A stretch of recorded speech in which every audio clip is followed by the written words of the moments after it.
Bagaimana caranya untuk Tuhan menyelamatkan manusia? Dia harus jadi manusia. Kenapa harus jadi manusia? Karena yang diselamatkan manusia, bukan monyet. Kalau yang diselamatkan monyet, ya otomatis dia harus jadi monyet dengan bahasa monyet. Kalau yang diselamatkan monyet, ya otomatis dia harus jadi monyet dengan bahasa monyet.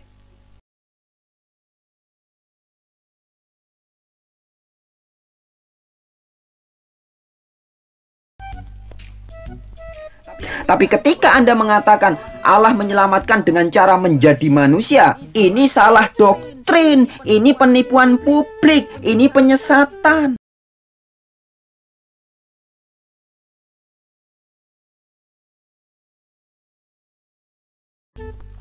Bagaimana cara Allah berinisiatif menyelamatkan manusia?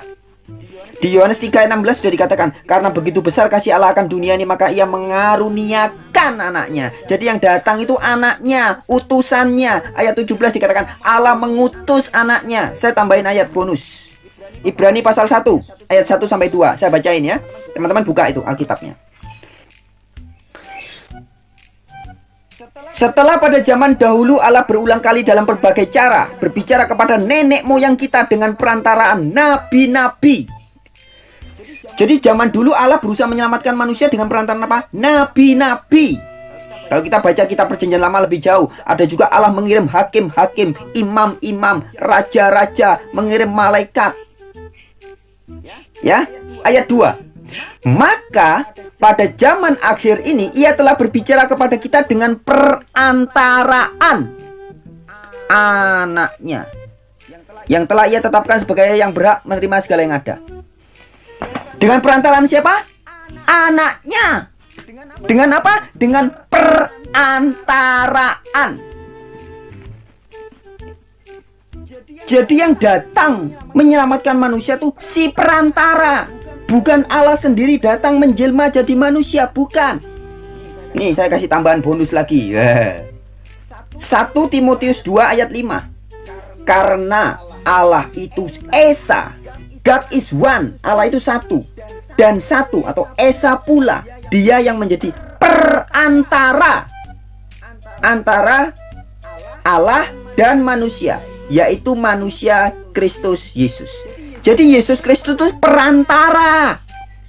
Bukan Allah menjelma jadi Yesus, bukan. Yesus itu utusan.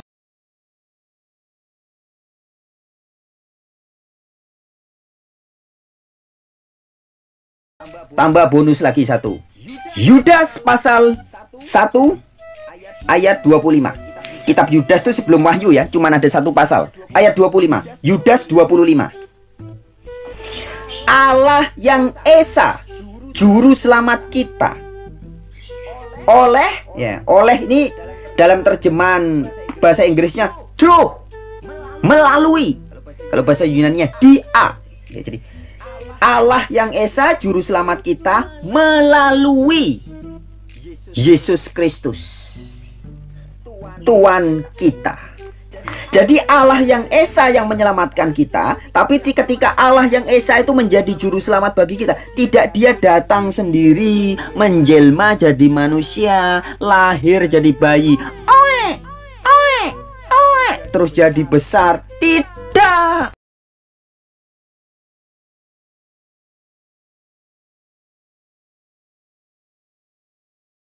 Jadi kalau memang Yesus itu nggak mematikan, emang nggak bisa mematikan, apa memang nggak bekerja mematikan?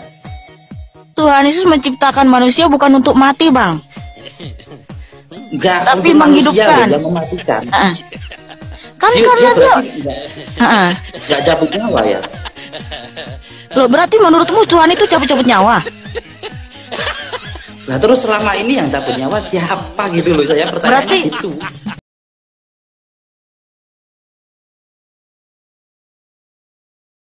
ya enggak lah.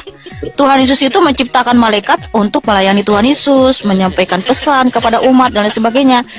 Kalau cabut-cabut nyawa itu, aduh, kesannya Tuhan itu kejam banget gitu. Masa dia menciptakan malaikat untuk cabut-cabut nyawa? Tuhan bisa mematikan, tapi ngapain dia mematikan manusia? Kan jahat tuh. Yesus adalah Allah gitu. Yesus adalah Allah. Iya. Berarti yang menciptakan Yesus ini dia gimana Kak? Coba ceritakan dikit. Yesus ini yang menciptakan siapa Kak? Coba Kak. Oke, jadi gini saudaraku. Tuhan Yesus adalah Allah itu sendiri. Tentu saja dia tidak diciptakan, tapi dialah pencipta. Makanya Tuhan Yesus berfirman di Yesaya 44 ayat 24, akulah penebus. Akulah yang membentuk manusia sejak dalam kandungan. Akulah yang menciptakan langit dan bumi seorang diri. Tidak ada yang mendampingi aku. Itu firman Tuhan Yesus. Jadi dia yang menciptakan saudaraku.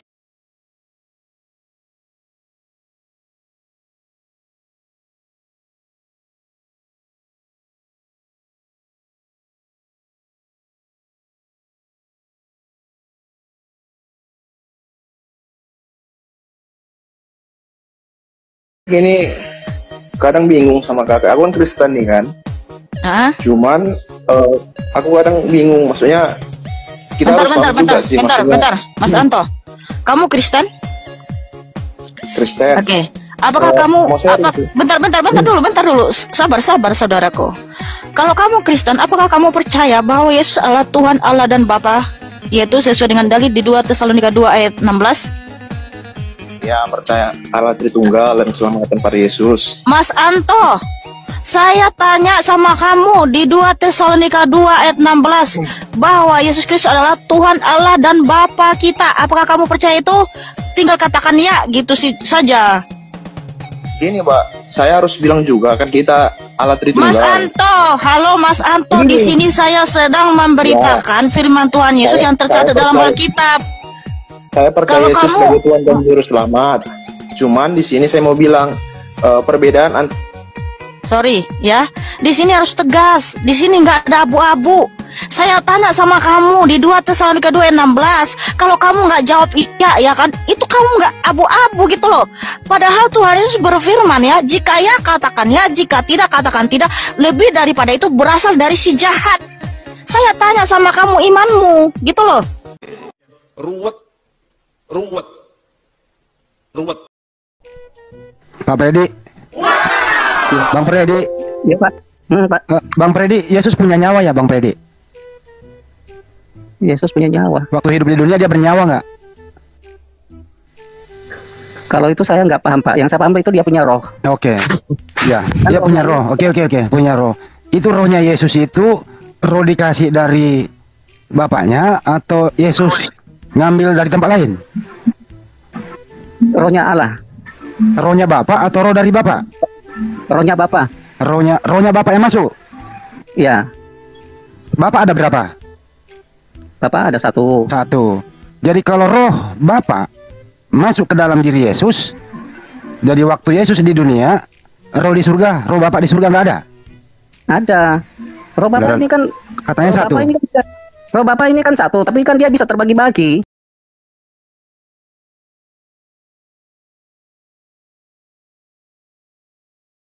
Oh, dia membagi diri. Bisa terbagi-bagi. Oke. Baik. Lihat orang, Bapak pernah lihat orang yang ya sudah. Jadi rohnya Bapak ini dibagi ke Yesus. Jadi rohnya Bapak dan rohnya Yesus sama. Nah, makanya ya. Pada hakikatnya kan. Ya, udah terusin aja, gue ikutin, gue bikin happy gitu ya. Jadi rohnya Bapak di surga sama rohnya Yesus sama. Betul? Sama. Berarti ada dua Tuhan. Ada dua Tuhan. Ya. Tuhan Bapak sama Tuhan Yesus. Betul? Betul. Ruwet.